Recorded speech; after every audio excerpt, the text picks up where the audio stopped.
कर कीजे साधो या जुग की बुध साधो या जुग की बुध।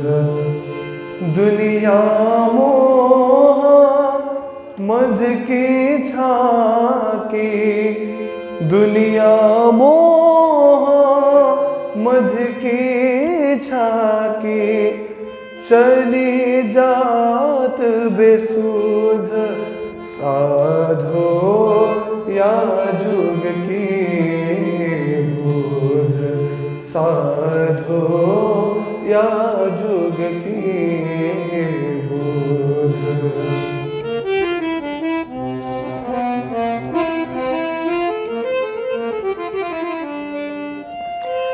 दूनी दूनी पे चाहे दुनिया, ताथे करामत ढूंढे।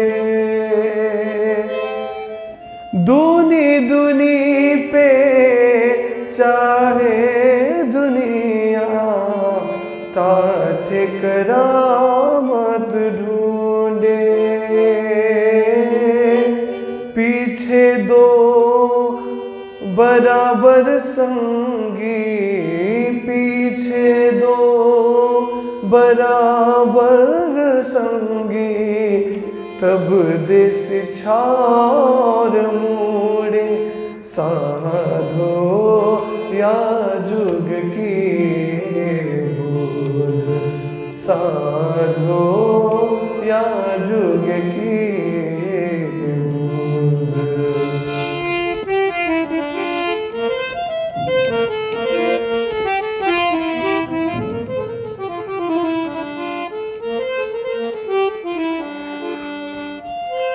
कौन में कहाँ को कहाँ थे बिछुरियो, कौन भो में छल। कौन में कहाँ को कहाँ थे बिछुरियो, कौन भो मुझे छल। गुरु शिष्य ज्ञान कथे पंथ पैड़े, गुरु शिष्य ज्ञान कथे पंथ पड़े, पर एति न काहू अकाल साधो या जुग की बुध साधो या जुग की बुध।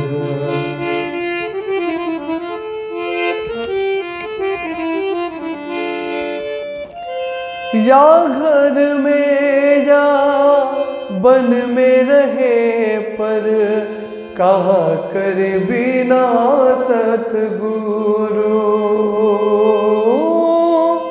या घर में या बन में रहे, पर कहाँ कर बिना सतगुरु।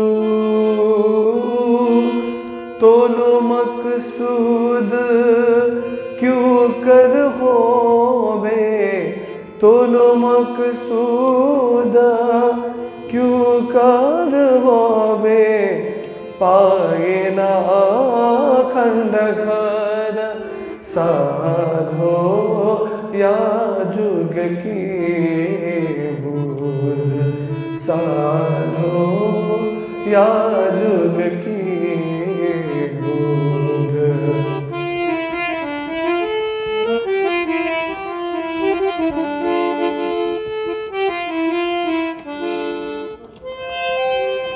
सतगुरु सोई जो वतन बतावे, मोह माया और आप। सतगुरु सोई जो वतन बतावे, मोह माया और आप।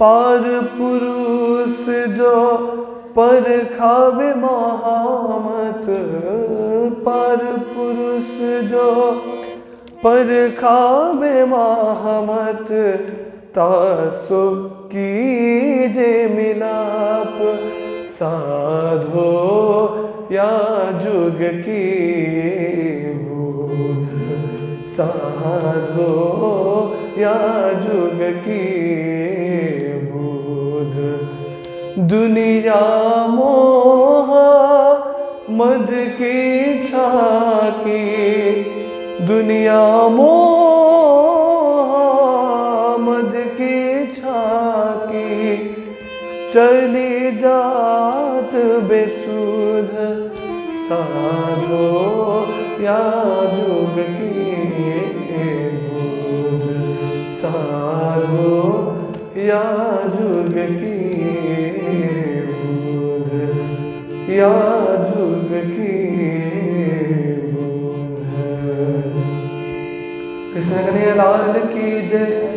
हरे मस्तिता पासरे सब लगे माहे रोजगार बाहर दिखावे बंदगी माहे माया मोह अहंकार माहे माया मोह अहंकार।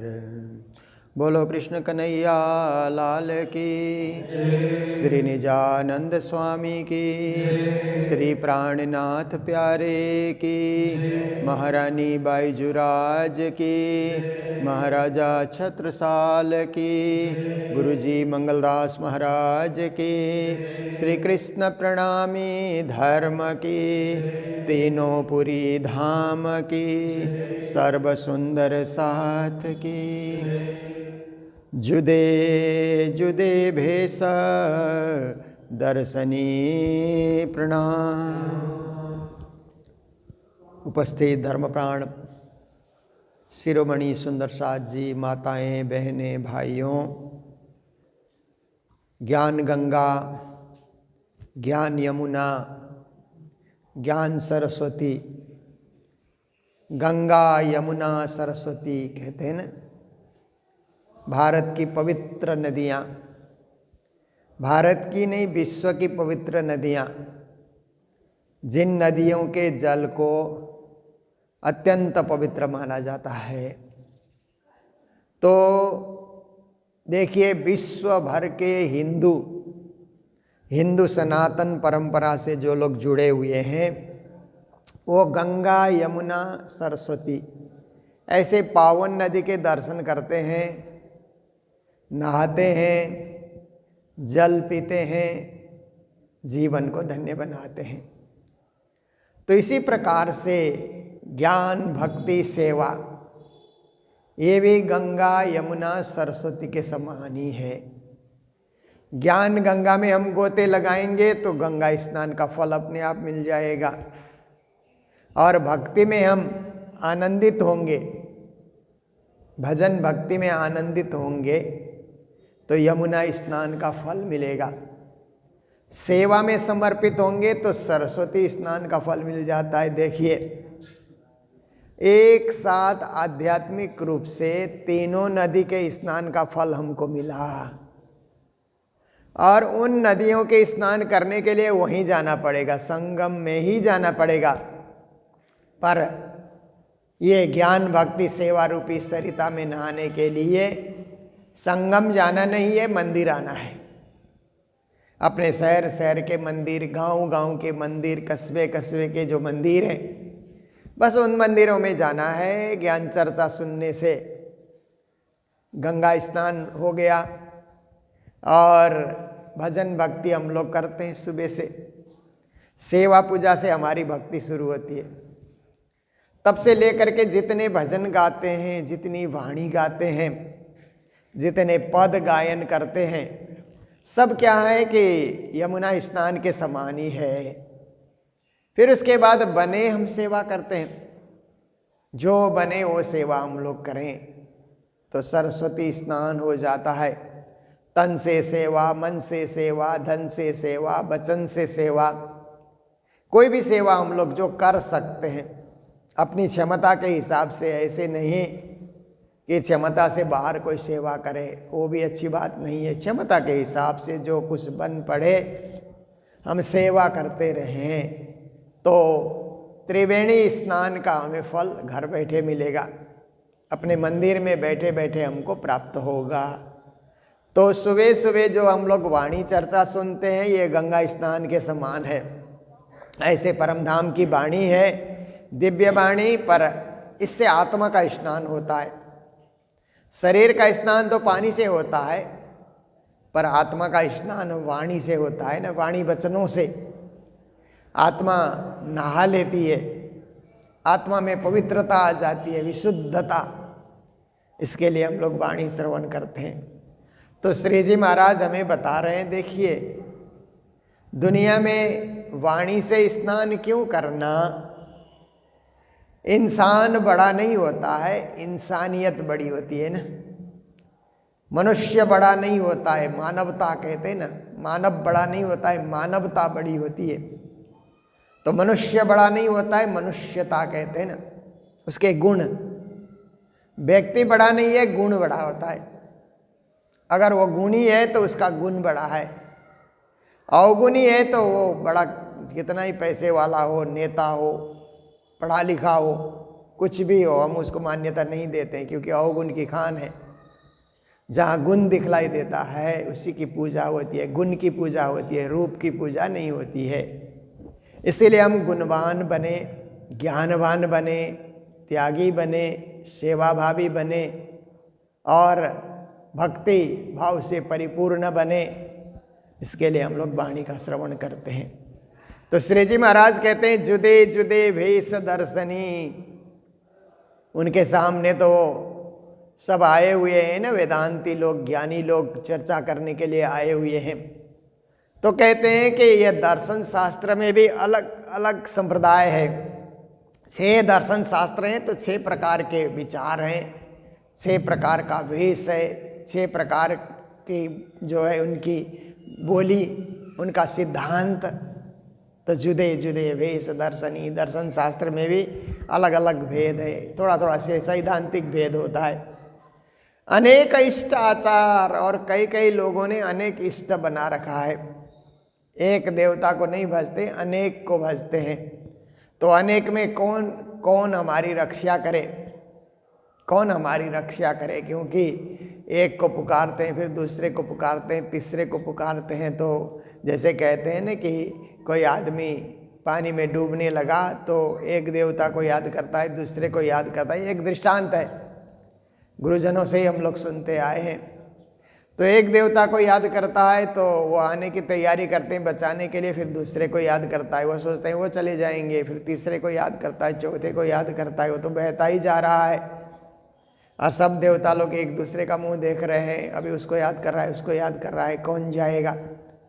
तो एक ही को याद करने से तो वो सोचेगा कि अभी मुझे ही जाना पड़ेगा, मेरे छोड़ करके अतिरिक्त तो और किसी को ये याद ही नहीं कर रहा है। एक साधे सब सधे, सब साधे सब जाए। ठीक है, और भी हैं, औरों की भी मान्यता है, मर्यादा है, पर इष्ट देव एक होता है।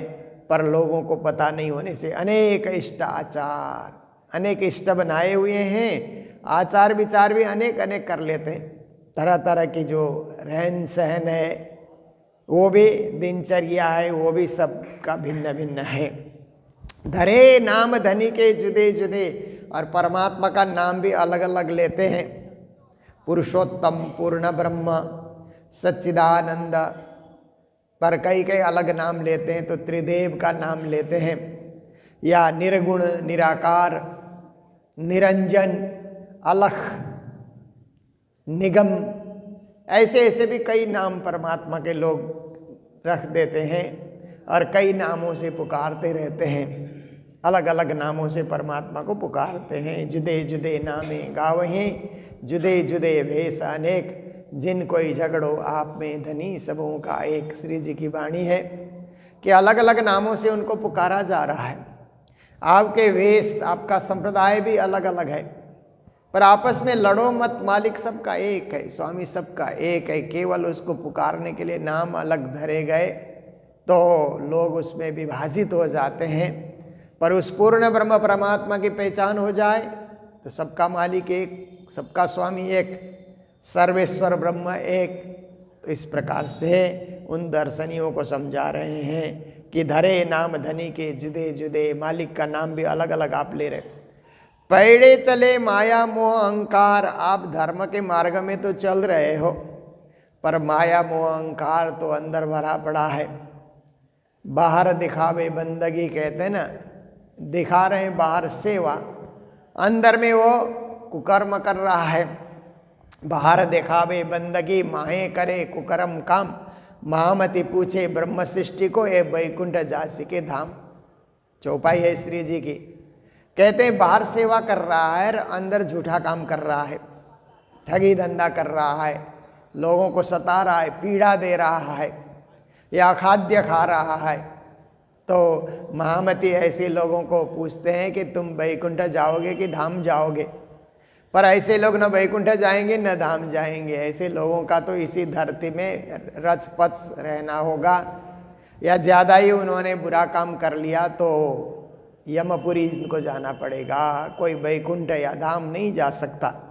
वहाँ धाम जाने के लिए तो आचरण शुद्ध, वचन शुद्ध, विचार शुद्ध, व्यवहार शुद्ध, कार्य शुद्ध, दिल शुद्ध, हर प्रकार से शुद्धता ही शुद्धता की वहाँ जरूरत होती है।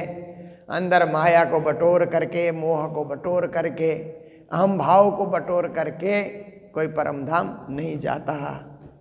खोज खोज खट शास्त्र हुए। फिर कहते हैं कि ज्ञानियों ने खोजा, ज्ञानियों ने अन्वेषण किया तो 6 शास्त्र हो गए। ये अन्वेषण का ही फल है। ब्रह्म की खोज करते करते 6 शास्त्र बन गए। अनेक वचन विस्तार, और वचनों का बड़ा विस्तार हो गया। देखिए ना, हिंदू धर्म तो लाखों साल पुराना धर्म है। ऐसे कहा जाता है कि जब से सृष्टि बनी तब से वेद आए। सृष्टि परमात्मा ने रची तो सृष्टि के लोगों को निश्चित नियम में बांधने के लिए वेद संविधान के रूप में बनाया गया। चारों वेद मानव समाज के संविधान के रूप में रचा गया। तब से हिंदू धर्म चल रहा है। तो ये इतने ऋषियों मुनियों का अनुभव हिंदू धर्म में है, उसके लिए अलग अलग शास्त्र बने हुए हैं। महाभारत अलग है, रामायण अलग है, 4 वेद अलग हैं, फिर 6 शास्त्र अलग हैं, उपवेद 4 उपवेद भी बने हुए हैं, आयुर्वेद, धनुर्वेद इत्यादि को लेकर के। तो आप देखिए, शिक्षा, कल्प, व्याकरण, छंद, निरुक्त, ज्योतिष, ये वेद के 6 विभाग अलग हैं। 18 पुराण हैं, 18 उपपुराण, 18 औपपुराण, 108 से ज़्यादा उपनिषद, संत वाणी अनगिनत। तो आप देखिए, ये सब ब्रह्म की खोज ही है। इसलिए इन सब को हम अध्ययन करते हैं तो कभी कभी दिमाग चकरा जाता है कि कोई कुछ बोल रहा है, कोई कुछ बोल रहा है, सत्य क्या है। पर हमें पहले से ही तैयार होकर के, प्रिपेयर होकर पढ़ना पड़ेगा कि ये ऋषियों मुनियों का ब्रह्म की खोज है। ब्रह्म की खोज में उनका दिमाग जहाँ तक गया, उनका मन जहाँ तक गया, या उनकी वाणी जहाँ तक गई, उस प्रकार उन्होंने खोजी की है। ये विवाद का विषय नहीं है, संवाद का विषय है, समझदारी का विषय है। ऐसा सोचना चाहिए। शास्त्रों को लेकर के वाद विवाद कभी नहीं करना चाहिए, उसको संवाद बना देना चाहिए। तो श्री प्राणनाथ जी महाराज कहते हैं कि अनेक वचन विस्तार, अनेक धार्मिक ग्रंथ हैं, सब ग्रंथों में विस्तार से परमात्मा के विषय में कुछ न कुछ कहा गया है। तो प्राणनाथ जी ने देखा, इतना हमारे सुंदर साथ कब पढ़ेंगे। 4 वेद, ये उपनिषद, इतने सारे दर्शन शास्त्र, धर्म शास्त्र, सुंदर साथ को कहाँ समय है। इसलिए उसका सार, उसका निचोड़, उसका सार उन्होंने वाणी में उतार दिया। अब वाणी पढ़ेंगे तो सब शास्त्रों का स्वाद हमें मिल जाता है। सब शास्त्र क्या कहते हैं उसका भी हमें अनुभव मिल जाता है। एक ही में, एक ही जगह सबका सार नमूना के रूप में उन्होंने निकाल दिया कि यही सबका सार है। तो अनेक को एक करने के लिए उन्होंने प्रयास किया। कर्म, उपासना, ज्ञान की। फिर देखिए, कर्म कांड का अपना क्षेत्र है। पूजा पाठ लोग करते हैं ना, ब्राह्मणों को आपने देखा पूजा पाठ करते हैं, उसको कर्म कांड कहा जाता है।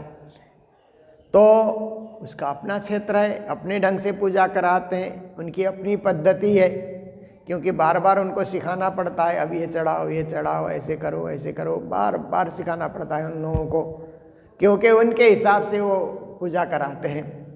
हमारे हिसाब से चढ़ाएंगे तो वो मानेंगे नहीं, जब वो कहेंगे तब चढ़ाना है, जब श्लोक बोलेंगे तब आपको चढ़ाना है, तब आपको आचमन करना है, तब फूल चढ़ाना है, फल चढ़ाना है और दान पुण्य चढ़ाना है उनके हिसाब से।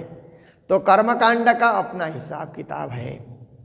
उपासना करने वाले लोग जो हैं वो भी अलग अलग मंत्र का उच्चारण करते रहते हैं, कभी ये मंत्र कभी वो मंत्र, ऐसे करके देवताओं की उपासना किया करते हैं।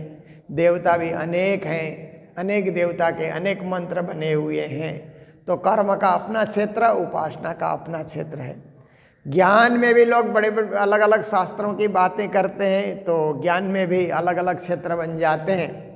कोई केवल वेद को मानो, पुराणों को मत मानो, कोई कहते हैं कि केवल रामायण को मानो, कोई कहते हैं श्रीमद् भागवत को मानो और किसी को मानो ही नहीं। तो इस प्रकार से आप देखिए कि अलग अलग प्रकार के विचार और अलग अलग प्रचार के भेद धर्म के नाम पे उपस्थित किए जा रहे हैं। और ये विद्वानों ने किया, जबकि विद्वानों को ऐसा नहीं करना चाहिए, सबको मिला के सबको साथ लेकर के चलना चाहिए।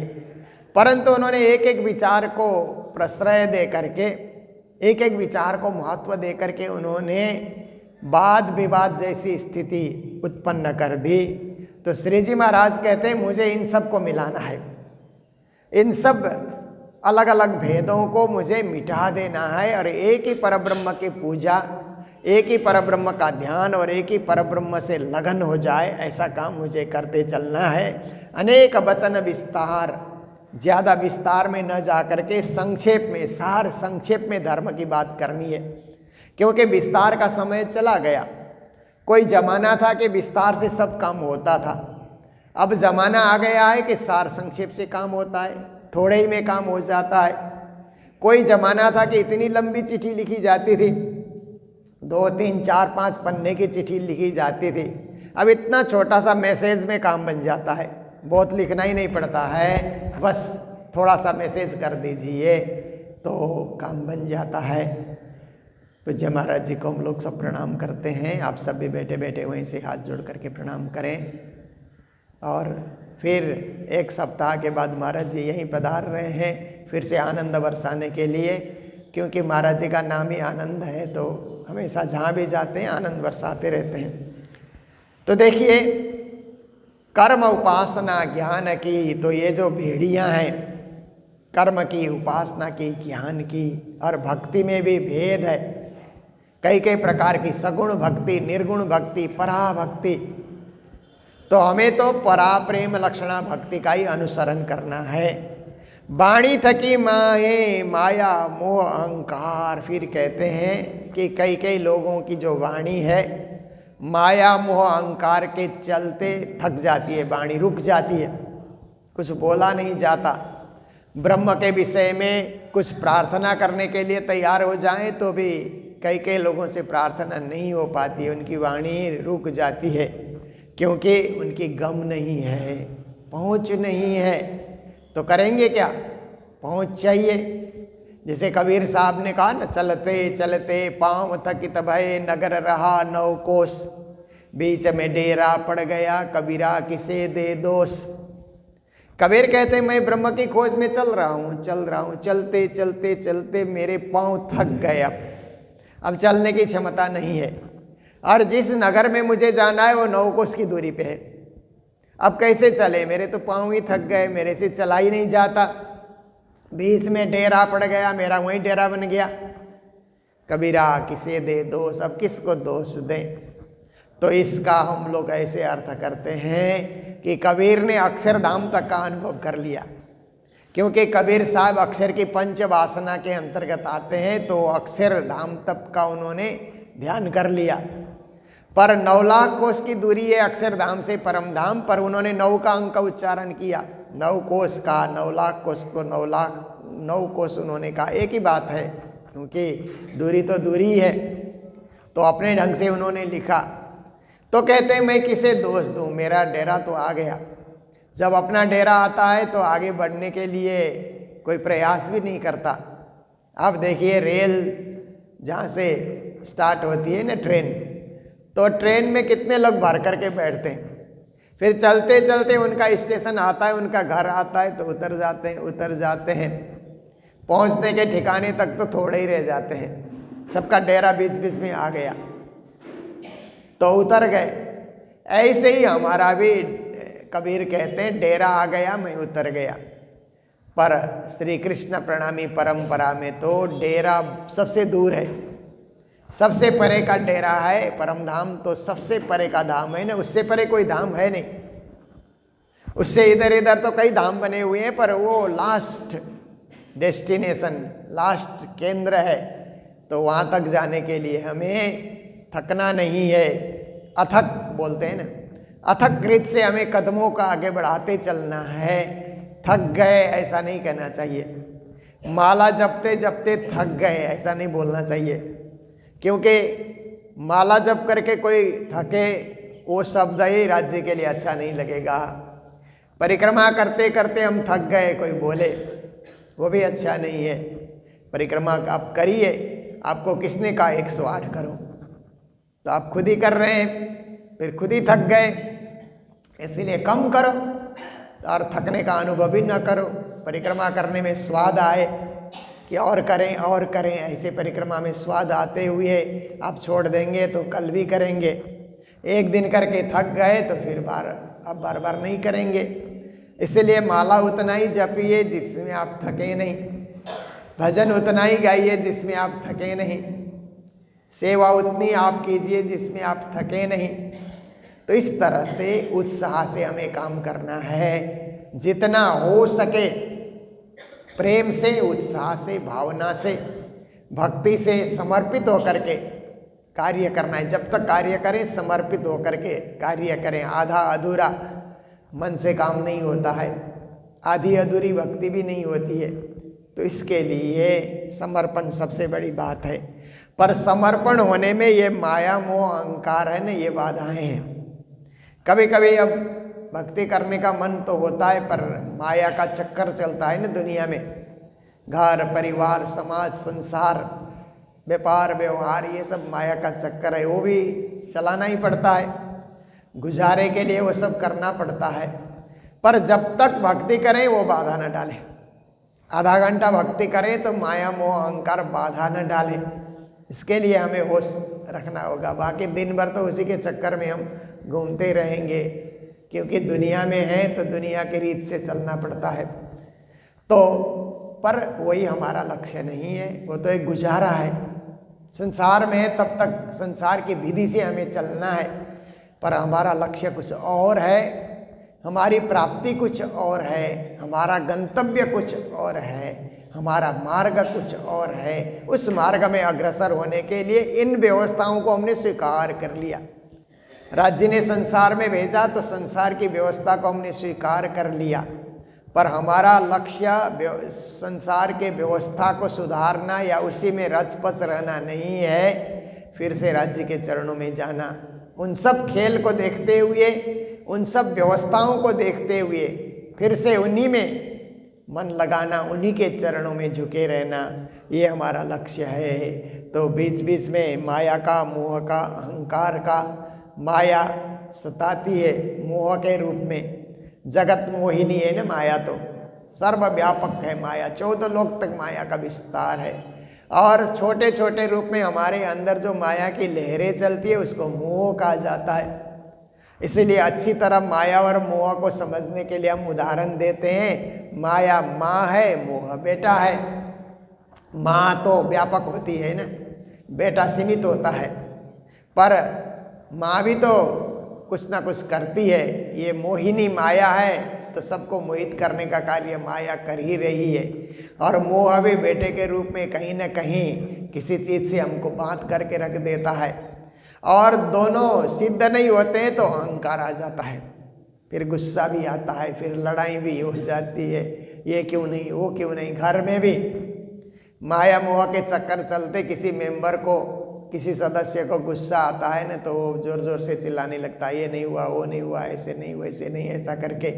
तो देखिए, घर की सफाई कर्मचारियों ने ठीक से नहीं की, उन पे चिल्लाएगा, या ड्राइवर टाइम से नहीं आया, उस पर चिल्लाएगा। देखिए, अहंकार आ ही जाता है दुनिया में। तो देखिए, ज़रूरत से ज़्यादा गुस्सा करना, ज़रूरत से ज़्यादा मोह के चक्कर में पड़ना, माया में ज़रूरत से ज़्यादा आकर्षित होना, ये भक्ति छूटने वाली बात है। इसलिए सबको ठीक ठीक रखें, जो जहाँ है ठीक ठीक रखें कि हमारी भक्ति न टूटे। और सब हो जाए, आए गए सब कुछ, पर हमारी भक्ति अटूट बनी रहे, अंत काल तक हमारी भक्ति न छूटे। जैसे हमारे बहुत सारी माताएं पहले से आती रही ना, क्योंकि मैं तो 71 से, जब से मैं फुल टाइम गुरु जी के पास आया, तब से मैं ये मंदिर और माताओं को देख रहा हूँ। तो कई कई माताएं बीमार होती है ना, तो कहते हैं मंदिर छूट गया, और कुछ दुख नहीं है हमें, पर हमारा मंदिर छूट गया। देखिए कैसी भक्ति उनकी, कैसा प्रेम मंदिर के साथ, कि मंदिर नहीं छूटना चाहिए। तो ये क्या है, अटूट भक्ति इसको कहा जाता है। ऐसे ही अटूट भक्ति सदा बना रहे। एक दिन तो मंदिर भी छूटेगा, शरीर की अवस्था कमज़ोर होने के बाद एक दिन मंदिर जाने का क्रम टूट जाएगा, पर घर में वो क्रम चलता रहे। जितने देर मंदिर में रहते हैं उतने देर घर में पूजा में बने रहें।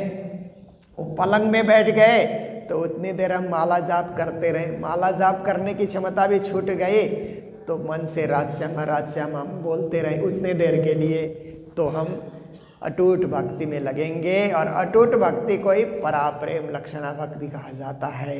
इसी को गोपी भाव का प्रेम कहा जाता है, कि कभी छूटना नहीं, टूटना नहीं, भंग होना नहीं, अखंड इस प्रकार की जो खंडित नहीं है, ऐसी भक्ति गोपियाँ करती थी।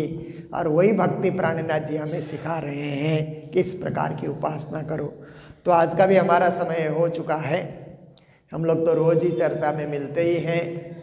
जो सुंदर साथ ये ऑनलाइन चर्चा में सम्मिलित हैं, उनको तो रोज़ ही चर्चा का आनंद मिलता ही मिलता है। और मेरा भी प्रयास रहता है कि हम भी वाणी से जुड़े रहें, क्योंकि मैंने पहले भी एक दो बार कहा, एकाग्रता, चर्चा करने में जो एकाग्रता आती है ना, वो सुनने में भी नहीं आती है। कभी कभी सुनने में मन इधर उधर हो जाता है, पर सुनाने वाला तो जो सोचेगा वही बोलेगा ना। अतिरिक्त बात दिमाग में आई तो चर्चा होती ही नहीं है। एकाग्रता, ज्ञान में, भक्ति में, राज्य के चरणों में एकाग्रता होने से ही चर्चा होती है। तो मैं सोचता हूँ मेरी भी साधना हो जाती है इसमें। जितना माला जप में एकाग्रता नहीं कर सकते, चर्चा में कर सकते हैं। तो और श्रोतागण जो ऑनलाइन बैठे हुए हैं, कभी मंदिर में आने वाले श्रोता विलंब करते हैं, पर ऑनलाइन वाले विलंब करते ही नहीं हैं। वो तो मैसेज भेजना शुरू करेंगे, वो तो अपने घर बैठे हुए हैं ना, इसलिए क्यों आज क्यों देर 5 मिनट देर क्यों किया आपने। तो हम लोग भी उनसे भी कुछ सीखने को मिलता है। आखिर वो भी तो भक्ति के लिए ही तरस रहे हैं, वाणी के लिए ही तरस रहे हैं, तो उनकी भी अटूट भक्ति है।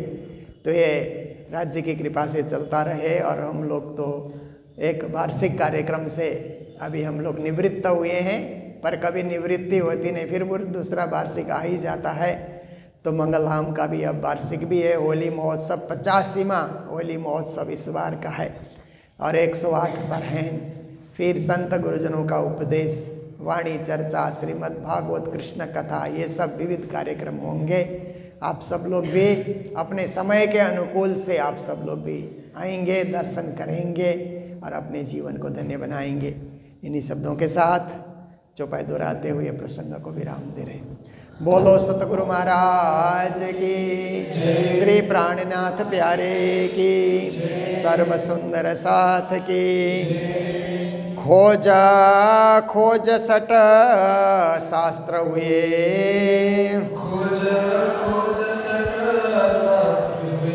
अनेका वचन विस्तार, कर्म उपासना ज्ञान की, वाणी थकी माहे माया मोह अहंकार,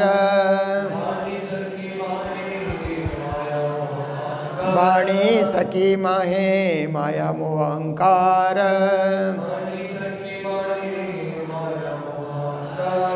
लो श्री प्राणनाथ प्यारे की, श्री धाम के धनी की प्रणाम।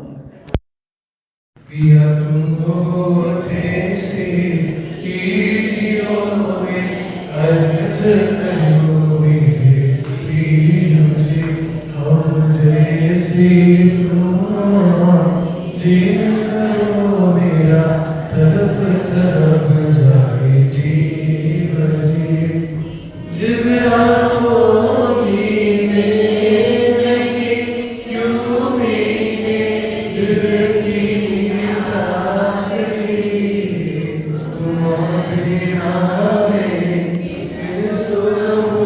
पिया तुम हो मेरी आस जी। आस मिलाई तो करो पिया तो कोई दूसरा होए जी। सब विद पिया जी समरता देगा रहता होए। जन्मांते जो हमने किया सो तुमने कट कीजिए। जब तुम आप आओगे तब देखोगे मेरा भर जी। एक पुकार पिया सुने तुम दीन जी। छिन छिन खबरा कीजियो मैं अर्ज करूं दीन जी। तेरी अर्ज में तो करूं पिया कोई भय अंतराई जी। सो आए अंतराई आन के दुर्गा कीजिए कंठ लगाए जी। कंठ लगाए कंठ सो पिया कीजिए सविदास जी। मारण जाए से इंद्रावती पिया राखो कदम की पास जी। तुम दुल्हावे दुल्हन पिया और न जानो आज भी। इस रसों से बात करो पिया सबको साथ जी। सदा सुख दाता धाम धनी मेरे बात हो इन बात ही। मति जुगल स्वरूप भरवानी गणावती हरि जात जी। सदा सुख दाता नाम धनी मेरे गात हो इन बात जी। श्री महामति जुगल स्वरूप भरवानी गणावती जात जी।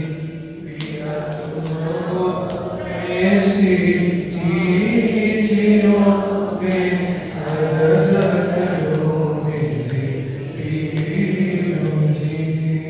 कृष्ण लाल की जय।